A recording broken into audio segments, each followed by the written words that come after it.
दोनों जगहों पर बीजेपी प्रत्याशी आगे, जयपुर शहर से मंजू शर्मा आगे और राजसमंद से महिमा कुमारी आगे चल रही हैं। तो ये बड़ा रुझान यहां पर निकलकर सामने आ रहा है। यानी कि अभी तक जो भी रुझान यहां राजस्थान के बताए हमने, जयपुर शहर, जयपुर ग्रामीण, जोधपुर या राजसमंद की बात करें, सभी जगहों पर बीजेपी प्रत्याशी आगे बढ़ते हुए, हालांकि एक सीट के रुझान पर कांग्रेस आगे चल रही है। वो थोड़ा डिटेल का हम इंतजार कर रहे हैं, लेकिन अभी ये लगातार रुझानों के जरिए बीजेपी के ही कैंडिडेट आगे राजस्थान में भी नजर आ रहे हैं। और प्रदीप जी से मुझे लगता है टिप्पणी लेना महत्वपूर्ण है। प्रताप सिंह खाचरियावास बेमन से चुनाव लड़े थे और वो पीछे चल रहे हैं, मंजू शर्मा आगे चल रही है। प्रदीप जी, हालांकि जयपुर शहर अपने दर्शकों को बता रही कि पारंपरिक सीट बीजेपी की रही है। जी जी प्रदीप जी।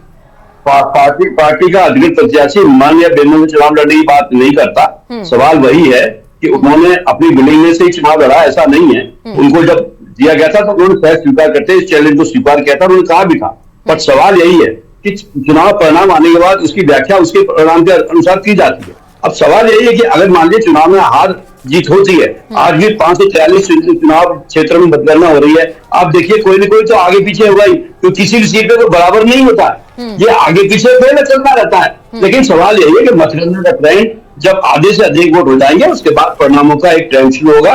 तो मेरा मानना यही है कि अभी जिस तरह की स्थितियां हैं उस पर कुछ जल्दबाजी में कमिट करना उचित नहीं होगा। मेरा मानना यही है आधे से अधिक मतदान होने के बाद मैं अपनी राय व्यक्त करने के लिए स्वतंत्र होऊंगा, और जैसा होगा आपको। सुदर्शन सिंह रावत जो थे राजसमंद वाले, प्रदीप जी, ये भी तो अधिकृत प्रत्याशी, मैंने कहा सुदर्शन सिंह रावत जो थे अधिकृत प्रत्याशी जिनको टिकट दिया गया था, वो भी तो अधिकृत प्रत्याशी थे, वो क्यों मैदान छोड़ के हट गए थे?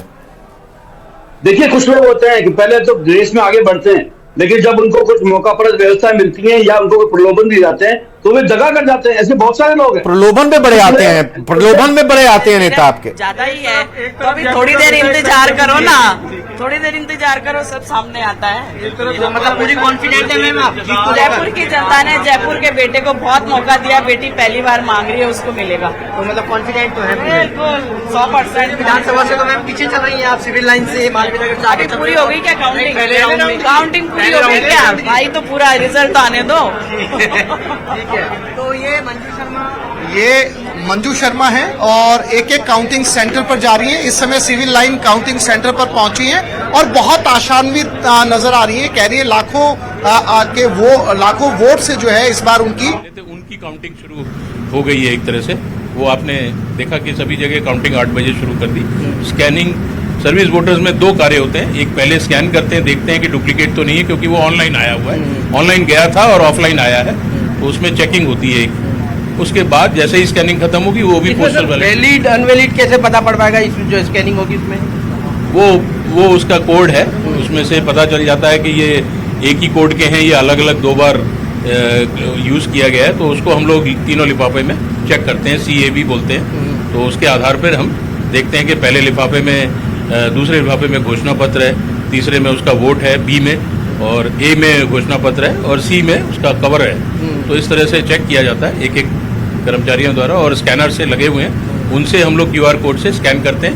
कोई कोड अगर अलग अलग पाए जाते हैं तो वो डुप्लीकेट में आता है, और वो कैंडिडेट और उनके एजेंट को बताकर और फिर उसकी काउंटिंग शुरू करते हैं।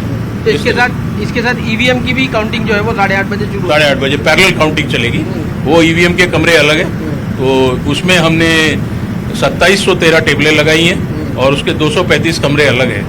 ये जो मैंने बताया था, ये पोस्टल बैलेट के लिए 841 टेबलें हैं, उसमें भी 60-70 कमरे हैं। जैसे यहाँ एक कमरे में ये हो रही है। तो सर पहला रुझान कब तक आने की संभावना, क्योंकि आप बता रहे हैं कि तमाम ऑटो विधानसभा की 9 बजे तक, 9 सवा 9 बजे तक सभी जगह। अच्छा, आपने व्यवस्थाएं देखी, किस प्रकार की व्यवस्थाएं, और राजस्थान भर से किस प्रकार की सूचनाएं आपके पास आ रही है? बिल्कुल व्यवस्थाएं माकूल है, और हमने गर्मी के लिए पूरी व्यवस्थाएं की हुई हैं। आपने देखा होगा गर्मी, और मेडिकल टीम भी है, फायर टीम भी है, तो सारी व्यवस्थाएं, लॉजिस्टिक्स जो चाहिए यहाँ पर, IT की जो टीमें हैं और इंटरनेट कनेक्टिविटी है, जो भी है, सब कुछ यहाँ पर व्यवस्थाएं सभी जगह हमारे जिलों में पूर्ण की गई है। मीडिया के लिए भी मीडिया सेल बनाया गया। टीवी ट्रेंड पे हम लोग लाइव उसको रियल टाइम डेटा दिखाएंगे। बहुत बहुत धन्यवाद। तो यह प्रवीण गुप्ता, मुख्य निर्वाचन अधिकारी, जो कॉमर्स कॉलेज जो है वो पहुंचे हैं और यहाँ पर व्यवस्था का जायजा लेने के साथ ही ये बताने की कोशिश की कि किस प्रकार से जो है वो मतगणना तमाम राजस्थान के तमाम मतगणना केंद्रों से जो है वो शुरू हो चुकी है। कैमरा पर्सन मान। तो यहाँ बात करते हुए प्रवीण गुप्ता जो कि मुख्य निर्वाचन अधिकारी हैं राजस्थान के, हमारे सहयोगी सौरभ गृहस्थी, और एक बार जरा विकास बारहट साहब अगर आप सुन पा रहे हैं मेरे को, अभी मंजू शर्मा जी को सुना और देखिए एक ब्रेकिंग न्यूज आ रही है अजमेर से भागीरथ चौधरी आगे चल रहे हैं, बीजेपी के भागीरथ चौधरी आगे चल रहे हैं, रामचंद्र चौधरी कांग्रेस के पिछड़े हुए हैं रुझानों में। अभी रुझान है ये, अभी रुझान है, धीरे धीरे अलग अलग राउंड्स, अलग अलग चक्र जब होंगे तो ये रुझान तब्दील हो सकते हैं और ज्यादा फासला बढ़ सकता है मतों का, या फिर हो सकता है कि बाजी भी पलट सकती है रुझानों में। अच्छा विकास बारहट साहब, ये मंजू शर्मा जी से जब बात की और बताया कि कोशिश करते हैं विकास बारहट से बात करेंगे, लेकिन